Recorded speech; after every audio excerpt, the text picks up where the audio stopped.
Hey, what's going on, everybody? Today is April 8th, 2024. You're listening and watching the Daily AI Show live. And today, hold on, let me get my glasses. Of course, I won't be able to see you guys. It's solar eclipse day.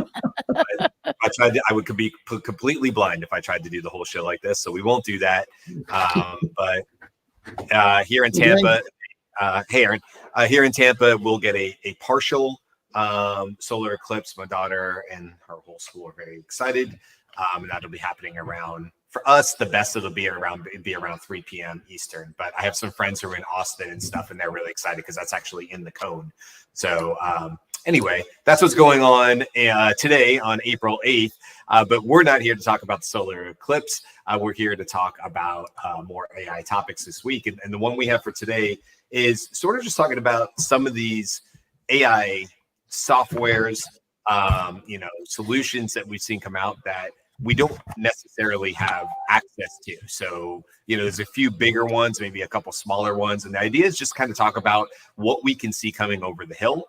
We always talk about that here on the show, like, hey, we can always see a little bit over the hill. Sometimes that's just because we can see the path that a technology is going to take, going from image to video to 24, 30 frames per second video. We can see that path. Sometimes it's because the actual softwares and companies who are creating these new AI solutions have said, hey, this exists, but you can't have it. So we always think about it being like kind of the AI secret club. Some people are allowed in, some people aren't. So that's what we got talking about today. We have Junmi, Beth, Aaron's here, Andy's here, and I'm Brian.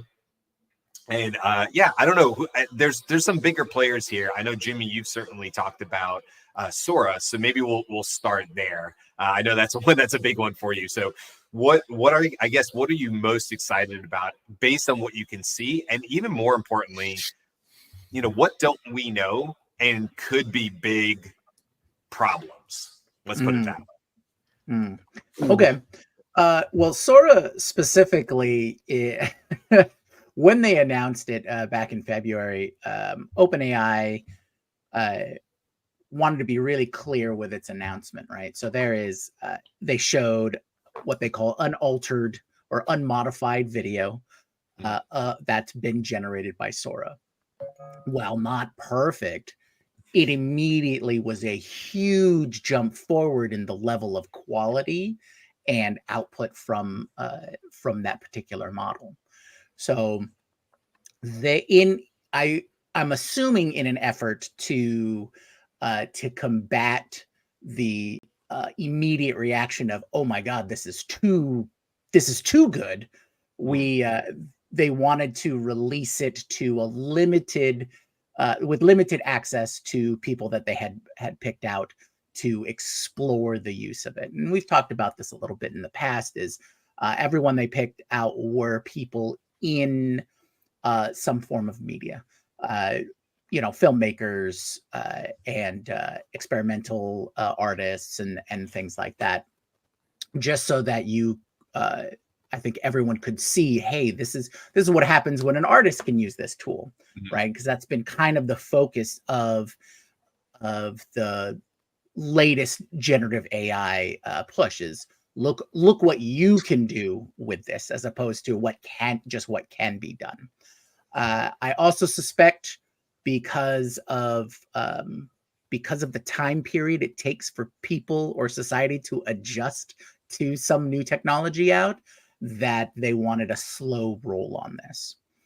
And this is sort of what I've seen from their mindset when they announced their voice model as well, which, funny enough, they've been working on since 2022. And they had some clear lines in the sand that they wanted to show, or they wanted to highlight their safety concerns because of everything that's been in the news and the US, clamping down on AI audio and all of those kinds of things. So when it comes to Sora and those kinds of things coming out of OpenAI, it's pretty much they're trying to take a slow roll on how they release products. Well, let's talk about too, and maybe somebody else can jump in here. I'm curious, okay, the things we don't know. Like, we don't know how much it'll cost. Sora, for example, we don't know how much it'll cost. We don't know how good it is on its first iteration. It's possible that although they were unedited, we might be seeing the 6th, 7th, 9th, 20th generation to get something that looked that way. We see this all the time with DALL-E 3. It's why I currently like using Copilot more right now, because I still get 4 every time. I get 4 generations of the image, and that significantly increases, output, throughput, efficiency, whatever you want to call it, for what I'm doing and creating the thumbnails for the show, because getting 4 slightly varied ones is always going to be a lot faster for me to move from than if I only get the one from DALL-E 3. But that doesn't cost me anything else. Whether I pay one way or the other. What if every time you run Sora, there's a cost to that? There's a subscription model going to go up? What is this going to look like? I'm curious what you guys think. Yeah, so I just quickly I agree with what Jamie said. I suspect that another thing, if you remember, but cast our minds back briefly to, I think it was Microsoft's demonstration video of Gemini, was it, where it was supposed to be, where they introduced the multimodal talking out to you, and everyone was going, "Wow, it's amazing." Then we realized that, as you know, this was all highly edited and it was not live. So I'm pretty sure that OpenAI probably said, well, there's a good lesson to learn from that if they're being sort of upfront about it. So that's good. I think that if anyone from OpenAI is listening, I would really like to try your voice product and Sora, so please reach out. But in terms of what it can do, I think you nailed all the key points, Brian. I've played with most of the AI video software products out there. They're all interesting to some extent, but none of them sort of blow me away. If you want a 4 or a 5 second video of something happening, yeah, great, it's okay. I would hope that Sora is going to give a lot more than that in terms of the time, like the amount of time each video clip will be, perhaps better control over what you will see in it. But because it's video, I'm sure it's going to be expensive, or it's possibly going to add cost to the thing unless they've figured out some magic way to do it. I suspect we'll be paying a lot more, but now a lot more might be 10 cents a rendered video instead of 1 cent or 2 cents or something. I don't know, but it's definitely something I'm really interested in playing with and seeing. But I wouldn't say I have huge expectations for it right at the moment when it comes out. I think it'll probably take a little while before it really starts to get to the point of blowing most of us away. So the difference in what they did with Sora is that they clearly had a campaign on X for OpenAI people taking suggestions and generating video for that, because they've released stuff to people before, right? We know Nicole Leffer had access to GPT Vision, I think, first, right? So like they're doing this with test influencers. What they did for this was they didn't let the influencers talk about it. For this, they were using their own in-house influencers to talk about it. And now I'm just seeing everybody else kind of mirror that. Actually, in terms of video, I'm less excited about Sora and more excited about LTX Studio. And I keep asking Jimmy if he's gotten access to LTX Studio, because you have to say what you want to do with it when you sign up. Or at least I think you do, right? And so I'm sure Jimmy gave a better answer. Can you explain it, Beth? I don't know what LTX Studio is. It's basically a storyboard video generator. Is that, Jimmy, that's what you'd say? Yeah.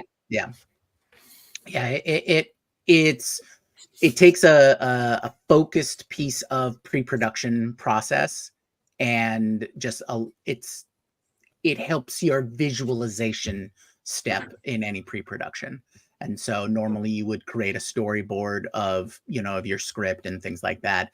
But it allows you to generatively take your storyboards and I guess the closest would be create animatics of those, right? So we see motion, video, and all of those elements to it.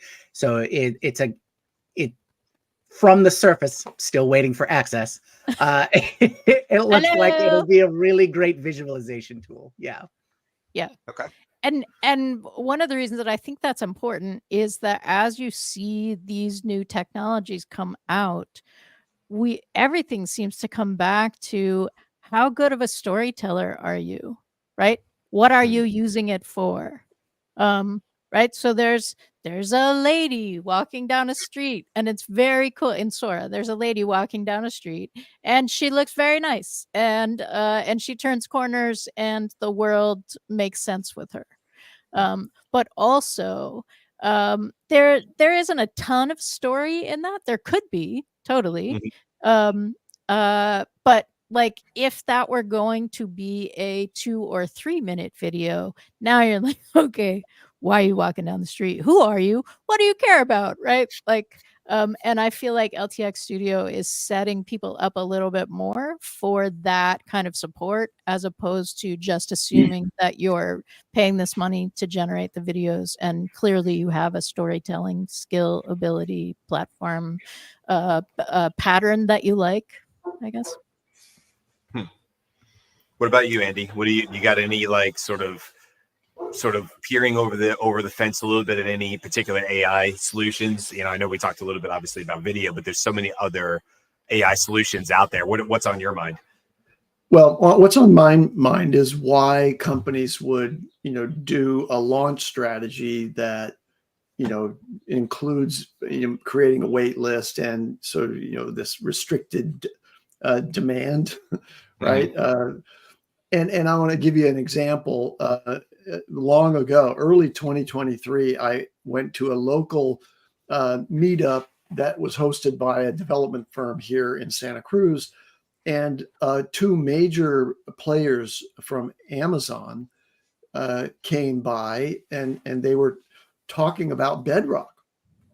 And Bedrock seemed like, from their presentations and demonstrations, Bedrock seemed like it was going to be the full suite of everything you needed to have in order to do an application. So, I went and immediately signed up on the wait list to get in, and I waited a few weeks, nothing, no confirmation, nothing, like silence, crickets. And then, so I sent an email to the, high-level executive from Amazon. Amazon has, a development center here in the Alexa development center is here in Santa Cruz. So these were local people. And I sent them an email and said, when am I going to get access to this? Can I get access to this? What do I have to prove in order to get access to it? To this day, I have never received an email from Amazon. So I use that as a counter example to how it ought to be done, which is, okay, if you sign up for a wait list, you ought to be given frequent, triggering updates, even if you're not going to be one of the ones who gets early access. You ought to be kept fully informed about what's going on there in order to keep your attention and build your own interest in that particular product. So there's a host of these things that I've signed up for that I really have no idea what I signed up for, because I never heard from them again.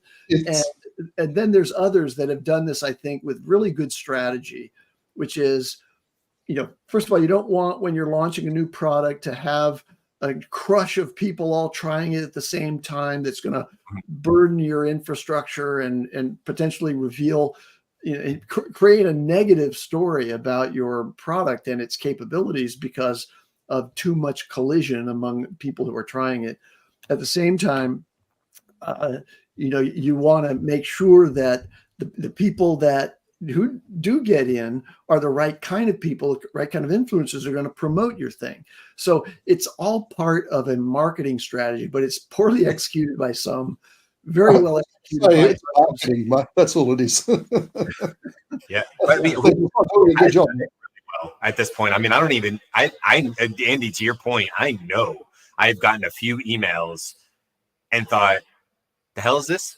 Like because it's been so long since I signed up. Like the time somebody, Jimmy would have mentioned, some Beth said, "Oh, you throw in an email." that's it from Yep. my end. And then, a month or two goes by, and then I get an email that says, congratulations. And I go, great. For what?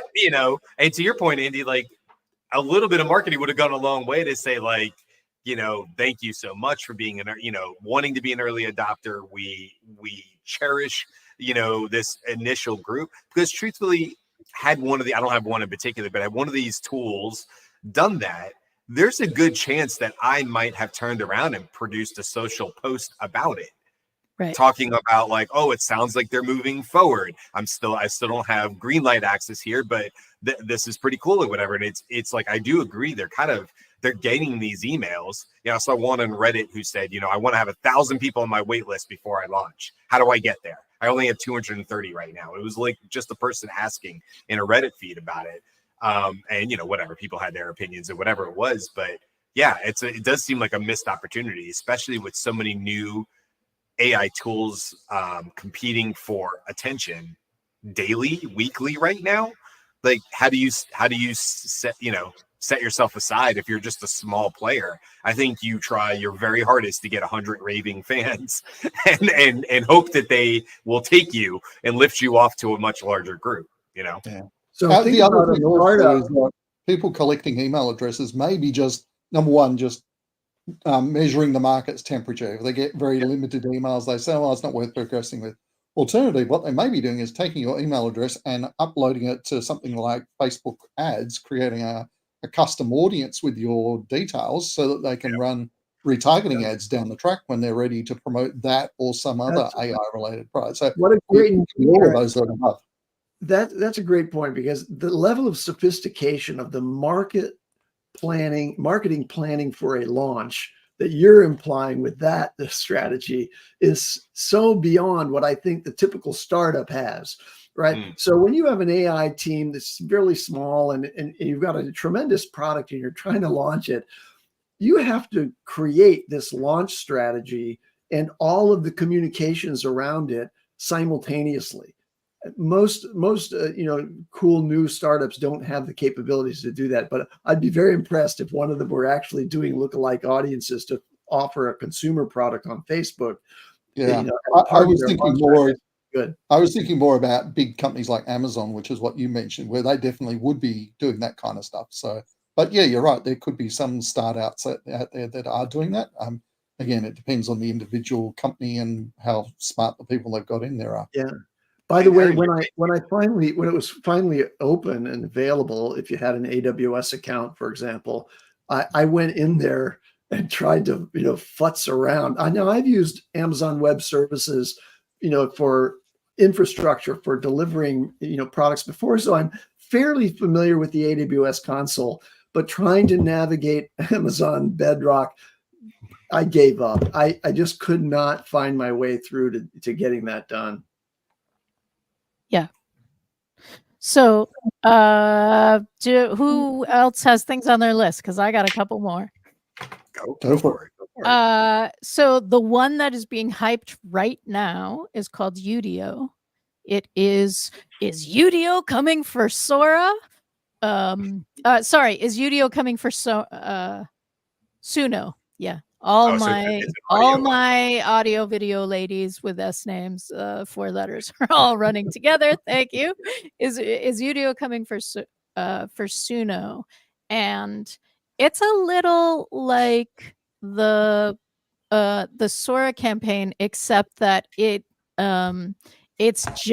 almost just hype, but it's so interesting. And let me see if I can pull one of these up. I was gonna say okay. YUNIO.io. Is that it? It's UDIO.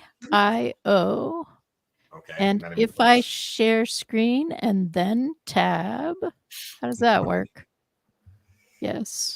Let's all go and sign up, and let's not get an email back from them for once. All right.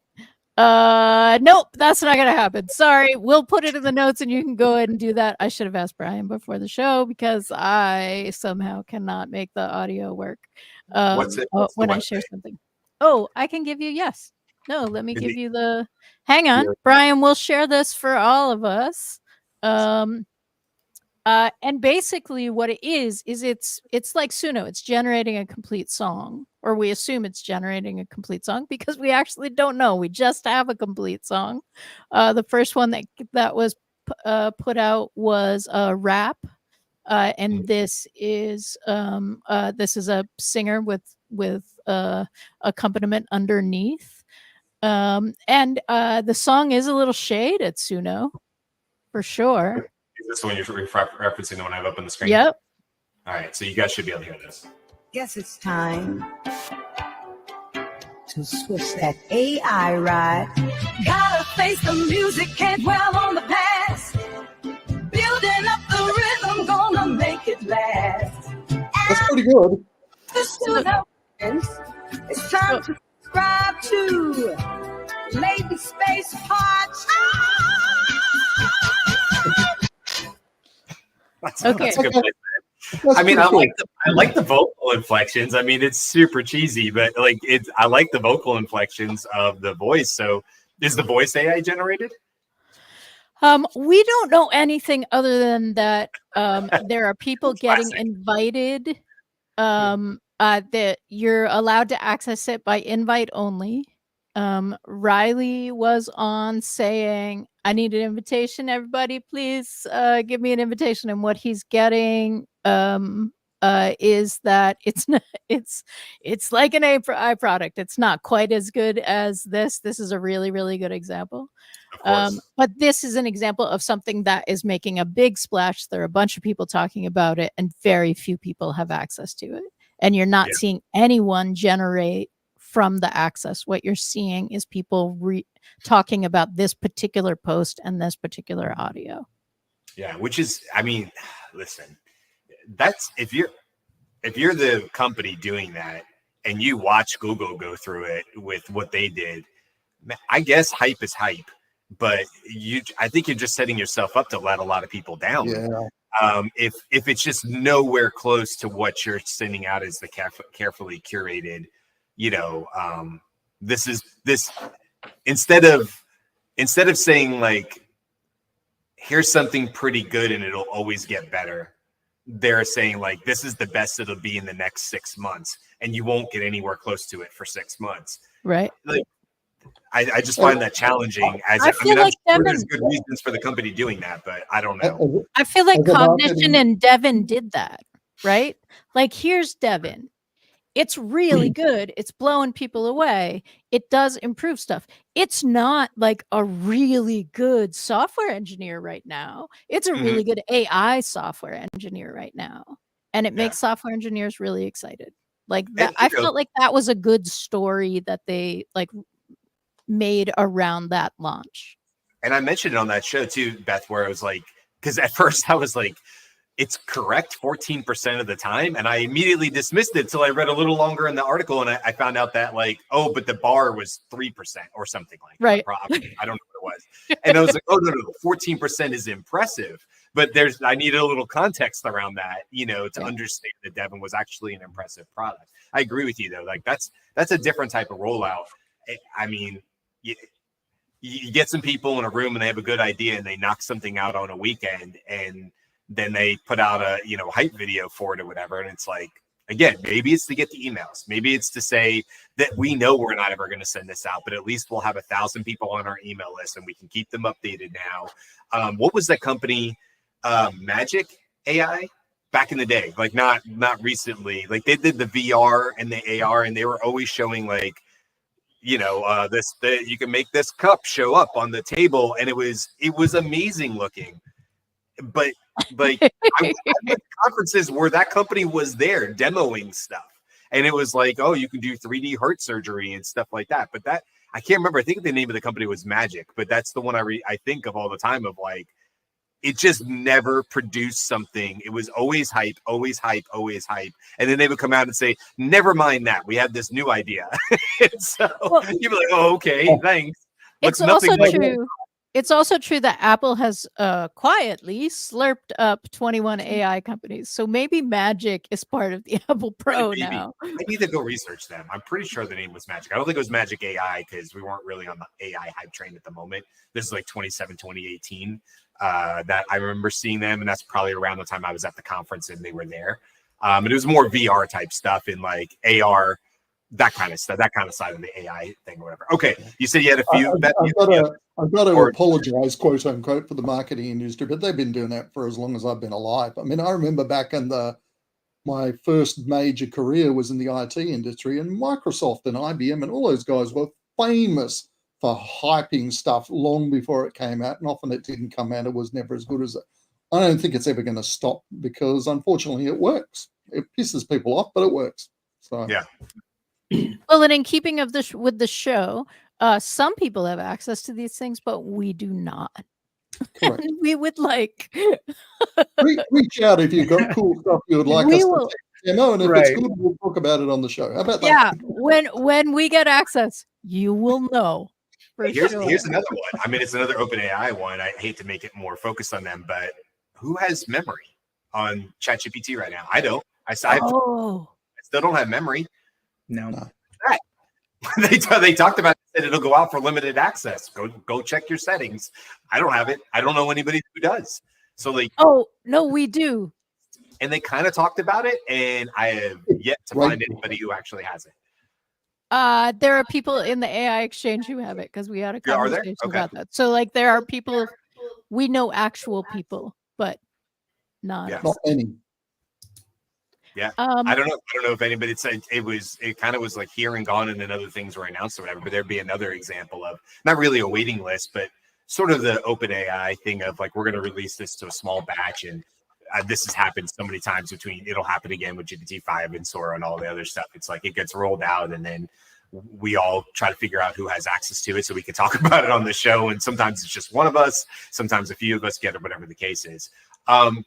Any other like sort of, if not, it's fine. But any other, I guess if we don't have any other specific companies that we are currently on a wait list and we're like excited about it, whatever, we can always switch it to and just say, as we're starting to wrap up, like what are you most hopeful for that's going to come out in the next couple months as far as like these newer innovative type products that we're seeing come out? Is it something like a Devin, because that seems to be the closest towards like an AI or towards an agent rather?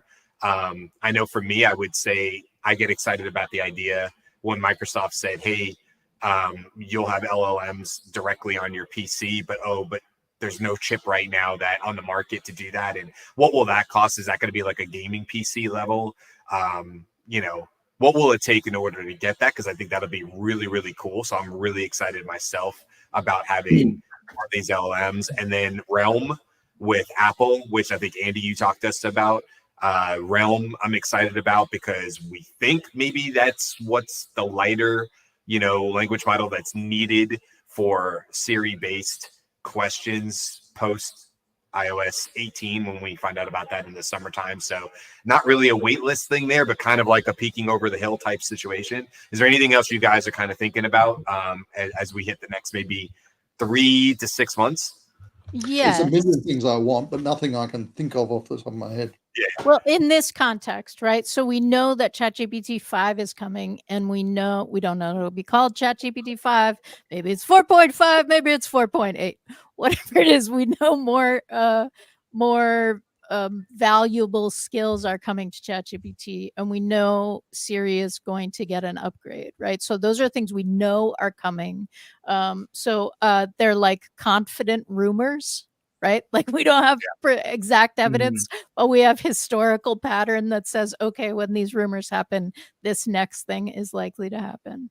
We also have things like OpenAI voice engine, Microsoft Copilot for some of the Viva like insight kind of things. Salesforce does this too, where they announce something and do a big thing of it, but then it's only available to the enterprise, to the highest paying, the people who get the most service, which does make sense. Right. Well, the other thing I would love to see, and you mentioned it, Beth, was OpenAI's voice. That I'd love to see either OpenAI or 11 Labs finally release an AI voice clone that actually works for non-American accents like myself, because that's still, for me, that's still a huge gap. Yeah. Well, that's what the voice engine is releases supposed to do. something- Yeah, if someone releases something that actually works well, I will be on it in an instant because that's the big gap in my toolkit at the moment. So the right.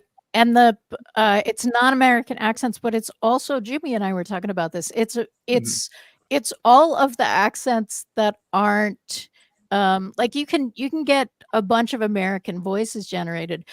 But you can't get an American voice generated like this, right? That's a character voice, Yeah, right? yeah. And so you can get like you can get British voices, but you can't really get Cockney voices, right? So there's a whole sort of set of kind of embedded things that they've just decided that's not going to be something that they're going to be really good at yet. There's a slightly different model of introduction of products that requires that you buy the product well in advance of getting it. Yes. And so that fits into the category of products that we can't use. Right? Beth and I, for example, have bought the O1 Lite device to be able to use that open source platform for controlling your own computer. And that's very exciting. It's on the agentic side of things, but also a product that I've been looking forward to and haven't been able to use yet, but it's on its way. I get the notifications. It's in tracking as it's going through customs, is the Rabbit R1, which is also like O1 Lite, purportedly able to, watch what I do on the screen and then mimic that. And we're going to hold that for tomorrow, Andy, because our topic tomorrow is, in fact, here come the AI gadgets. So I'm going to pause you there because I don't want you to give away any good stuff because we specifically didn't talk about gadgets today. There's plenty of those that fit into this category, and people are probably thinking like, yeah, what about the R1 stuff? That's a whole topic for tomorrow. We're going to talk about all the AI gadgets, and I want to hear more. Tracking. It's getting close, Andy. I don't know. It's maybe 3 weeks away. It might be pretty soon. I'm maybe eating my words. I don't know. We're going to find out on that one. So, any others before we wrap it up? Any ones that we missed? You guys think of? There's a few comments from Jen and Greg. You might want to quickly look at them. Yeah, well, I do love this comment from Jen, and she said Carl's not on the show today because the Canadian lack of access rage is just too much. And I do love that, and you're probably right. We'll make sure Carl sees it. He's seething in Canada right now for this show. And then Greg made a comment too as well, and he said I think a lot of the pre-release stuff is to help secure funding rather than actual marketing. Yeah, Greg, you're probably exactly right. If you've got a little bit of money and you got to get that hype train rolling, that's not maybe a horrible way to go secure some VC funding or something like that. Anyway, anything else before we go? Nope. Okay. Well, like I said, tomorrow we have we're going to be talking about agents. Wednesday we'll be talking about the news as we always do. Thursday we're going to be talking about Ethan Mollick's book Co-Intelligence. We talked about it a little bit, but we wanted to give a little bit more time for both our audience to maybe have read it as well as our crew. So I mentioned I read it. My copy hasn't even arrived yet. Maybe by Thursday you can do a speed read. Audible. I'll have to stay up all night and read it. Audible, Kindle. It's a fast read. And then Friday, we're going to be doing our review about HyperWrite. And if you're familiar with HyperWrite, not just HyperWrite, that in itself, I think the initial software is not super compelling. It's what HyperWrite is doing in terms of moving towards agents. They have on-premises computing that they're talking about now and some really kind of interesting things that we want to dive into. Where it gets more into vision, using GPT-4 vision, mouse clicks, tracking things, doing things on your behalf, getting into that agent land a little bit. So that'll be we'll be talking about HyperWrite and hey, how close are they? Is it helpful? That'll be on Friday's show. So there you go. There's the rest of the week. Thanks for hanging out with us. Thank you for the comments, Greg and Jen. We appreciate you as always. And we will see everybody tomorrow. Bye. Aloha.